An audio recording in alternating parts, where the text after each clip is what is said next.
And one more, the Playboy Jazz Festival season kicked off featuring the Johnny Crawford Orchestra. Our guest today stars as one of the most iconic TV shows in history as Mark McCain. For millions of Americans, Johnny Crawford was the boy who seemed to have it all. By 13, he was an Emmy-nominated television star. Before he was old enough to vote, he was a charting recording artist and one of the most recognizable young faces in America. His future appeared limitless. But when the spotlight of childhood fame began to fade, Crawford found himself thrust into a brutal cycle of career rejection, financial instability, and personal heartbreak that would follow him for decades. To make matters worse, a devastating health battle slowly stole the very thing that had made him famous. As his condition worsened, so did the financial burden, leaving his family facing struggles that a star of his stature should never have endured. The final days and death of Johnny Crawford are extremely heart-wrenching. And when you discover the tragic details of what happened behind the scenes, you'll never remember him the same way. The meteoric rise of Johnny Crawford. Johnny Crawford was only 13 years old when he began standing alongside some of the most respected performers of his generation. He won the hearts of millions as a boy growing up in the Old West and launched a music career that would put him on the Billboard charts. His future seemed limitless. But the same industry that lifted him so high would eventually forget his name, and the final chapter of his life would be a tragedy that no one could have predicted. John Ernest Crawford was born on March 26, 1946 in Los Angeles, California, into a family that seemed destined to produce artists. His mother, Betty, was an accomplished pianist who could play anything from classical concertos to popular standards. His father, Robert Sr., worked as an editor, shaping the words of others while dreaming of a different path for his son.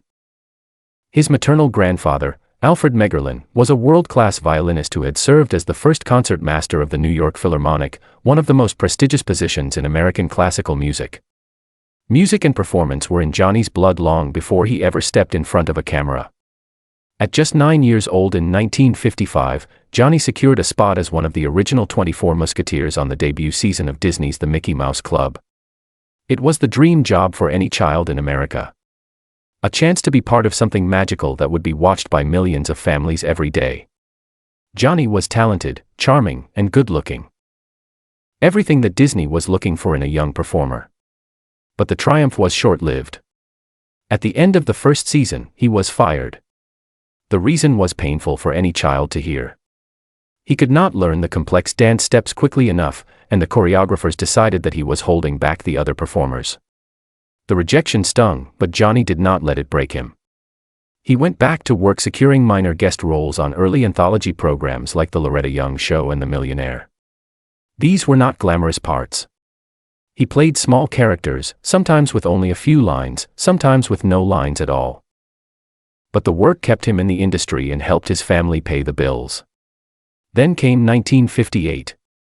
Out of hundreds of child actors competing for a single part, Johnny's expressive face and natural emotional vulnerability won him the definitive role of Mark McCain on the ABC Western series The Rifleman.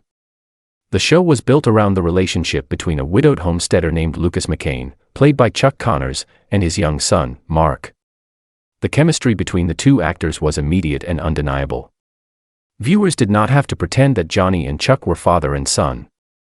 They believed it because the connection was real. In 1959, at the mere age of 13, Johnny achieved a historic career pinnacle.